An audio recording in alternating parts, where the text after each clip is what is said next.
What's going on, world? This is the Young Man Nuke, and you've tuned into FRESHH Radio, where I bring you family, revolution, edutainment, spirituality, health, and hip-hop all in one show.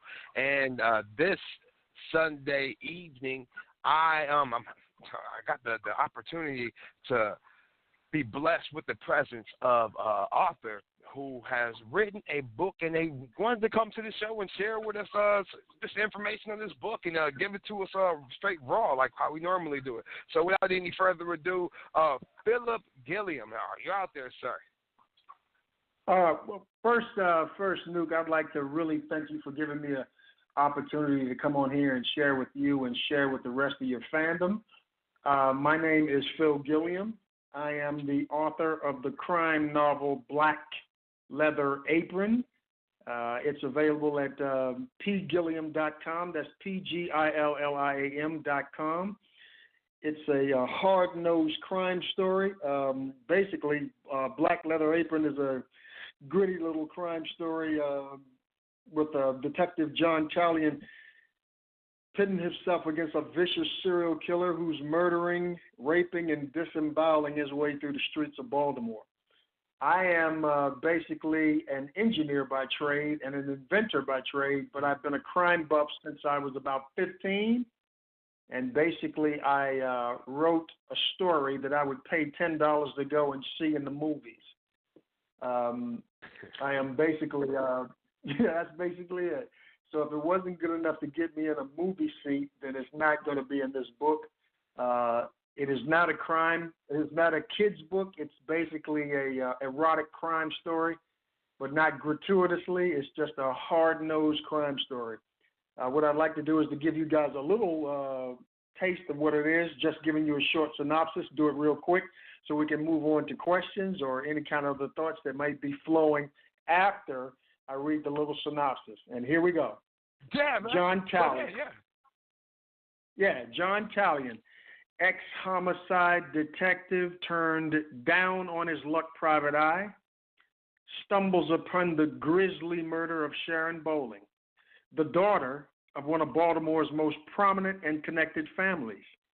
He's manipulated into privately assist in solving the murder by the victim's recently widowed sister, Samantha Bowling.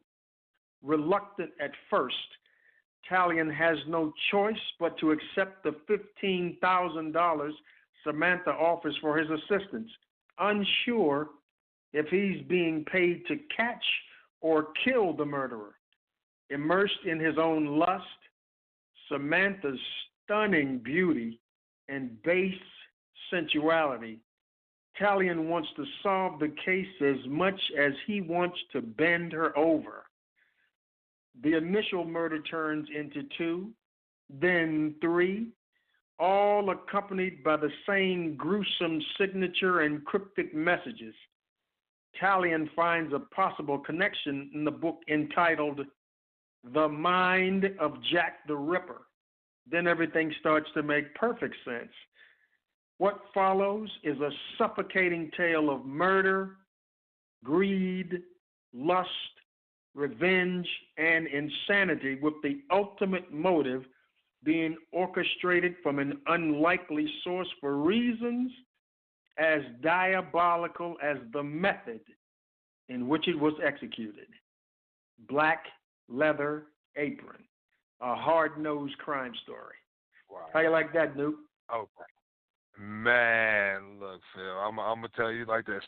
Honestly, I'm gonna come off the cuff with you just to let you know what type of individual I am. I'm not a movie head. I'm not a movie buff. So if you want to get me into see a movie, it has to be one or two things or a combination of both. It has to be something blowing up or extreme action. It has to be a lot of man, I won't even lie. There has to be some breasts in it. And 3, man, it has to be gripping story. It definitely does. And, dude, I think you got all 3 of those. I'm sitting here envisioning when you said Jack the Ripper, that right there took me on a tangent too, right there. That let me know that there are a little bit of It's a little mystery. It's a little sick and twisted in this song. Yeah, I'm interested in what you got going on over here, Phil. I'll start with the title. Black Leather Apron, man. What is that? Where did you come up with that, man? Well, actually, that title is kind of tied to the historical depiction of Jack the Ripper in Whitechapel, London in 1888. Originally, there was a guy called Leather Apron who was a butcher in the streets of Whitechapel that they initially suspected of being the Ripper, but he wasn't the Ripper. So I just took that and added black because the story is kind of dark, but it's a hard-nosed story, and it's extremely entertaining because there's a lot of twists, there's a lot of turns, and I would say this. If you want to know what the story is, all you got to do is click on that website and go to the excerpt tab, and you get the 5-page intro, and it will tell you everything you need to know about what kind of story this is. It might take you about half a page to get hooked. PGEILLIAM.com. And that's go over there and check out that 5-page excerpt. What got you interested in crime stories? Where did this interest in crime stories come from? Oh my goodness, Newt! I've been interested in them, and I've been listening to not only the movies but the music since I was like 15. I mean, I was kind of born up in that Motown era a little bit, and the boys were like, "Oh, Money, what are you listening to?" I'm like, "Yo, that's like Sinatra. Y'all don't understand that. That's smooth on another level, right? Come on now, that's a different kind of smooth. Y'all understand that, man? That's Billy Eckstine. That's smooth on a different kind of vibe there. That's Ray Charles. Come on now, y'all don't understand. You don't understand. So I mean, I was kind of picked up that when I was about 15, but I love those crime stories. I mean, I've been listening to them, a long time, and basically, characters like Humphrey Bogart and Edward G. Robinson, James Cagney and Marlon Brando, those kind of guys. So I've been hooked for a long time, and right now I'm like a Law and Order junkie. So yeah. Okay. I can dig it. Now I will say this. I want to ask about this character that you came up with. Excuse me if I get his name wrong. It's John Talion. Yes, sir. It's John Talion, and actually, he's the protagonist. He's the sort of like a down on his luck ex-homicide detective who got bounced off the force because he didn't play politics. He got involved in a little case involving the mayor, and he ran it to ground, and nobody wanted him to solve it. So they sort of like got a hold of his information that made him look like he was doing the wrong thing just to get him away from the mayor. So he's kind of down on his luck. He gave him the finger, left, and started doing it on his own. So now he doesn't have to play politics. He doesn't have to listen to anybody. He can't be really bought. I mean, he'll take the money, that you pay him to do what you're asking him to do. He can't be bought, and he will not stop. He's like a pit bull. So if you ask this guy to find out what happened, that's what he's going to do, and there's nothing going to stop him from doing that. And actually, I wanted to add one little thing. I picked that name for a reason, because that name comes from the Greek lex talionis, and that's like a legal. They use that in legal term, and it basically is the principle of law or law of retaliation that a punishment inflicted should correspond in degree and kind to the offense of the wrongdoer, as an eye for an eye, a tooth for a tooth, retributive justice. That's what the term means. That's where his name comes from. Damn, man. Yo, that man got a deep back background, backstory, man. That's awesome. It's, like I will say this. I won't say I interview a lot of authors. I do, but most authors that I interview, they come up with these cool ass stories and cool ass characters. But like, man, for the most part, a lot of people start writing and they just come up with a name, and that person doesn't even have a backstory. It has no depth, no character to the character. I'm mad. This John Italian person, he sounds, what he kind of reminds me of? He reminds me of just listening to you. He reminds me of like a Magnum PI mixed with like a Humphrey Bogart type. Like just a smooth. What is his name? Clint Eastwood face looking motherfucker. Like, oh, dude, this is awesome. Man. How long did it take you to write this book, this Black Leather Apron? Well, actually, what happened was I wrote the screenplay first, and I was trying to get that sold because I'm trying to do a feature film. So everyone that read the screenplay kept telling me, you know what, this kind of reads like a novel. So last year I was like, okay, I'm going to turn it into a novel, and that's what I did. And it only took me like 2 months. Because I had the whole skeleton, in gritty detail about what I wanted to say.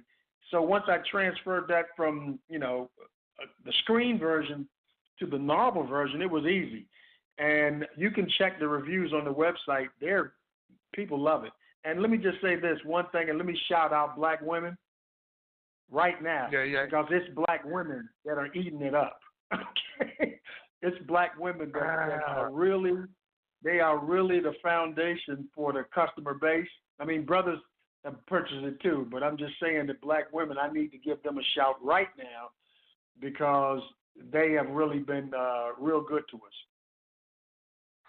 Man, that's what's up, man. I like to give Black women a shout out just because, man, look, I'll tell you like this. If that's the case, my aunt is she's actually into horror books. But she likes psychological thrillers. There you go. That's the word I'm looking for. She likes psychological thrillers. And, like you said, this Law and Order, man. If there's anything like Law and Order, I'm guaranteed that you hit that right crowd base for real. Those people that don't like being in front of a TV and like to put their face in front of a book. So, that's just what this is, right up the alley for real. You said it used to be a screenplay, and then you turned it into a book. So right from the jump, I'm a visual person, so that's why I can see the movie like off the reel. But like right from the jump, you automatically plan for this to be a movie. So like, man, like I have to know. Like which actors do you see playing these characters? I told you I got the little Humphrey Bogart already for John Italian, but which actors do you see playing these characters in this book that you're playing? Just to give the audience. Well, I got 2 guys. Okay, but I got 2 guys that I'd like to get. I don't know if I can afford either one of them. The first guy is an actor named John Bernthal who plays the Punisher. If you've ever seen the Punisher, the new one, a guy named John Bernthal. He was also in a movie. Yeah, and he was also in a movie called The Accountant with Ben Affleck. He was Ben Affleck's brother. Wow. But the other guy. The other guy is Idris Elba. I know Idris Elba. I used to call him Idris Elbow because his name looked funny. But okay, so all right, so those are 2 powerful characters, and they got the strong faces too, man. Like they can tell a lot. They can deliver a lot of emotion through facial expressions. You know what I mean? And presence and body language. That's correct. I've been trying to get into acting, man. I be rapping, but man, I want to get into acting. I don't really like rapping too much. You tell people you're a rapper, and then they look at you funny. So if I told them I'm an actor and I rap, then at least I look like a little bit something else. So no, dude, Idris Elba and man, the Punisher. That's crazy. So I guess. Let me just add. Let me add one more thing, though. I want to add one more thing because anyone that has followed any of these kind of stories know that they always have a femme fatale in them, okay? The one woman that, gets everybody, that the guy can't resist, but it's all all danger. Okay, so the female that I was thinking about was like Sanaa Lathan for that Wow. as the femme fatale in there. Because I got such a big crush on her, but second because she's good. She's good. Wow. Yeah. She was one of them. She was one of them, and the other one, my God, what's my girl that plays the girl that plays Uhura on the Star Trek films? Oh God, now I can't remember her name. The new Star Trek you talking about, right? Yeah. Oh man, Yeah. I can't get you. I just seen God, those. that's bad. Man. Okay, all right. Well, Yeah. man, well, we will say that it is a star-studded cast that we are going for with this movie debut. But we do have the book. The book is out currently, correct? Absolutely. Yep. Okay. Absolutely. Released on Jackson. Yeah, it was published by Jackson Publishing out of D.C. and it's at pgilliam.com. Actually, I've already gone as far for the film version of coming up with a complete union budget. What I'm looking for now is a producer. I got to get a producer to help find the cash up front, but also, and more importantly, is to do the distribution on the back end so that people who invest their money, so that financiers who invest their money can get their money back on the back end, because it's real sexy to say, yeah, you want to do a feature film, but the bottom line and what they look at in Hollywood is, can I get my money back, and can I get it back like 18 times? So distribution is the biggest thing. So I'm looking for a producer real bad. Yeah, maybe one that can do both. Yep. That's just a little plug. You know what? I ain't mad at that. That's what this is all about, man. Just whoever can reach out there, because this is on the internet, and that's the World Wide Web, and there's no telling who will reach you at one point or another. So I'm not mad at you, man. You gotta put every plug and every iron in the fire that you can. Now with this, it used to be a screenplay. It is a book currently. We're still working on this, on turning it into a movie. Was there anything that was in the screenplay that you had to cut out because of you were turning it into a book? Well, let me just say it like this.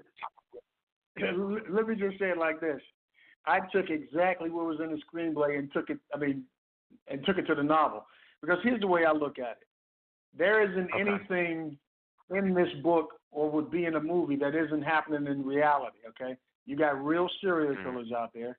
You got people that have done some of the stuff that's in there, and the sex, I'm just getting real with it, okay? Let's stop playing like this is 1950. It's not. It's 2019, and people be getting busy for real. So it's like that. It's a real snapshot of the real world, and real bad guys, and real tough guys, and real dangerous women. Yeah, we're not covering over nothing. We're not patty caking anything. If you want to get it real and raw, that's what you're gonna get. And like I said before, if you go to that excerpt tab and read 5 pages, you'll see raw. And like I said, it might take you like a half a page to understand that it's raw. Wow, from the first, you know what? Like when it comes to songwriting, I was told that from the first 2 lines that you say in the song, you have to connect with a person. If not, you'll lose them for the rest of the song, no matter what the fuck else you say. So no, that you is said so the true. first page so and a half, man. If it's rocking from the first page and a half, then it gotta be. You gotta set up them chain of events. I'm gonna have to check this one out though, for real. Yes, sir, please. Let me see. I got a couple more questions I gotta ask you here, because it seems like this is not going to be. You said it from the jump. You said this is not no children's story. This is it's not a children's book. Well, actually, let me just tell you this. Let me tell you this, Nuke. So I took it. I got a line producer to do my budget for me, right? And it wasn't cheap. Okay. But he also had some contacts that were producers, right? And the producers that Yeah. gave it to, they were supposed to be, looking to do black films, right? So Okay. after they read it, they were like, this is kind of steamy. I'm like, yo, what are you? So they got sort of put off because it was like raw. I'm like, it wasn't even. I didn't even think it was that. It's not gratuitous. It's not even that kind of raw. It's like, stop acting like I said. Stop acting like it's 1950. It's not. Okay? Right. It is not 1950. It's 2019, and this is real, and the story is real. So, stop playing. That's what I'm saying. Stop playing. Right, and the thing is, just from what you're saying, because I'm an avid reader. That's the thing is, I really do. So I know what you're talking about. A lot of people tend to want to set their pieces in time frames that are not realistic, or a characterization of what they believe it should be. But like you said, this is 2000, man. We almost 2020. Everything's supposed to be seen clear right now. So like at the end of the day, you have to. I appreciate you for putting it down in a raw way that is relatable to the now. Don't tell me no soft. Don't hit me in my face with the kitty gloves when I'm out here boxing bare knuckles. You did. Right. Are you working on? I know the book is just now making its rounds now, but are you working on like a follow-up or sequel or something? Oh, absolutely. I already got the second one. I'm working on it right now. It's called At All Times. Like, the boxing referee tells you to protect yourself at all times. That's the name of it. At All Times. Same detective, brand new story. And might be a little nastier than the first one. And the first one's nasty. So, it's going to be gritty. Everything I'm doing is gritty. I'm coming real with it. I'm just coming real. If you can't stand it, you got to step away. Because it's not kid gloves. It is not kid gloves. No. You definitely got to come through, and when you drop that second one, At All Times, definitely got to come through and bless us with that one. By that time, I've been to read this black leather apron. Go get it at the P. Yeah, Gilliam, my release date is. Yeah, my release date for the second one is November the 1st, 2019. Okay. Yeah. Okay, so you do have a release date for this one. So this one is already completely written. It's just going through the publishing No. I'm phase writing already? it now, but I'm gonna be done, published, and ready to go by then. Yeah. Yeah. Okay. Yeah, I actually. Man. Yeah, I actually got three of them.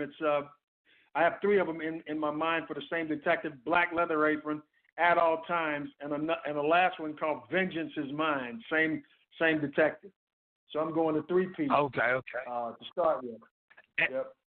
Now I'm gonna ask you this, just with that too, he said the 3P. Is this gonna be a trilogy movie as well, or are we just gonna be blessed with the Black Leather Apron one? Okay. That's what I'm trying to do. I'm trying to do all three. I think the thing is that I'm just trying to get people to read it. I'm trying to get producers to read it, because if they read it, it's not going to be like what they've been usually seeing. It's just not like that. Yeah. It's not like that. It's just no holds barred. So I think I can get a hook if I get the right person. No, go ahead. I'm sorry. You say you get the right person, get it. No, you say you get the right person, get a hook. I was just gonna say, like, at the end of the day, I'm tired of Hollywood recreating. And dude, I heard the Lion King was horrible. I will say I did see the Aladdin, but Avengers was all right, But at the end of the day, I read the comic book for the Avengers. I knew how all that was gonna go years ago, So like I kind of really want to watch and listen to some fresh new stories, And Hollywood want to do some passions. I'm you don't even know, Phil, man. I'm excited, man. I really am. You got me hyped. I'm about to go on the website right now and read these five pages and figure out what you got going on in this book. And I want everybody else out there to, man, look, tell them where they can go get the book and get in contact with you, all that social media and websites and all of that, sir? I got you. Okay, well, first, the novel is available on pgilliam.com. It's also available on Amazon, Kindle, and Barnes & Noble. But just let me be real. When you go to Amazon, Kindle, and Barnes & Noble, Jeff Bezos, who is actually the richest man in the world, he takes a lot of royalties from writers, okay? So if you go to my website, I get the royalties, and you get a signed copy from me with your name on it, okay? So that's what I would like for you to do. My email address, if you have questions about the novel, is pgilliam1906@gmail.com. And there's a lot of folks out there that know what 1906 means. So, yeah, pgilliam1906@gmail.com for all the men of Alpha Phi Alpha fraternity. They'll know what that means. So that's the other place. And you can after you read it, you can write a review and send it right to pgilliam.com or email it to me. But the main thing is go to that website and check out that excerpt. You will not need more than that. Go to the website, click on the excerpt, get you a nice glass of wine, read 5 pages, and see if you can visualize what I'm saying there. Man, and thank you again, Lou. Man, no, thank you, because everybody needs reading material. I stress reading, I stress literacy, I really do. You know, like I said before, I'm an avid reader, you know, and one of the aspects of it, it just so happened that I was able to be blessed with the platform to give authors the chance to let the people that I stress to read, man, give them a chance to listen to this. And, man, I'm going to read this myself because, you know, I'm trying to see what Mr. What's his name again? John Callion. John Callion. Yeah, I'm trying to see what he up to, see what he getting into, if you know what I'm talking about. Yeah, he's into a few things.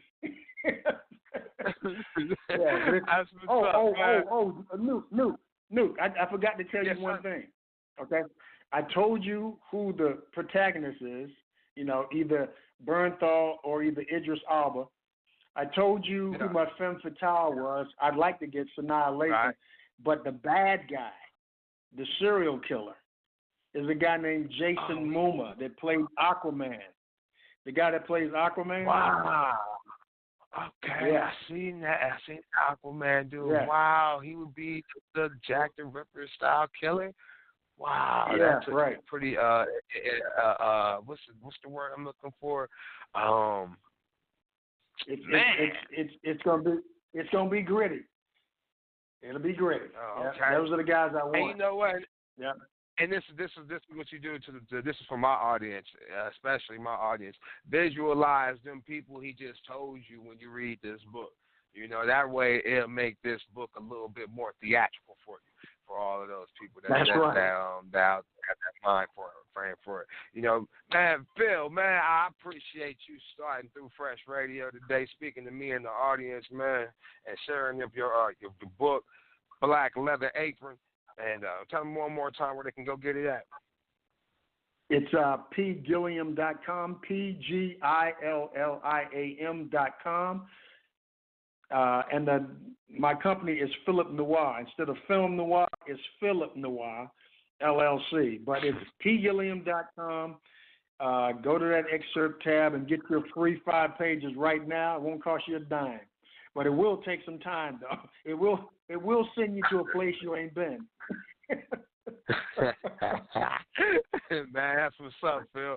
Man, I appreciate you sliding through, man. This is the young man, Nuke, and all the listeners out there in Fresh Radio, man, y'all be smooth this evening. Don't do anything I wouldn't do.